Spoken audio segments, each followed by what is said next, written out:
വരരുചി ചിത്രകലാഗ്രഹത്തിലേക്ക് ഏവർക്കും സ്വാഗതം. ഇന്നത്തെ വീഡിയോയിൽ മനുഷ്യരൂപങ്ങൾ വരച്ചിട്ടുള്ളൊരു പ്രാക്ടീസാണ് കൊടുത്തിട്ടുള്ളത്.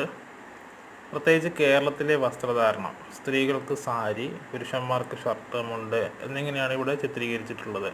നിങ്ങളുടെ അഭിപ്രായങ്ങളുണ്ടെങ്കിൽ അറിയിക്കുക. കൂടാതെ ചിത്രകല അഭ്യസിക്കാൻ താല്പര്യമുള്ള വിദ്യാർത്ഥികളുണ്ടെങ്കിൽ ഈ വെക്കേഷൻ കാലത്ത് തുടർന്നും പഠിക്കാൻ ആഗ്രഹമുള്ളവർ മെസ്സേജ് അയയ്ക്കുക, അറിയിക്കുക.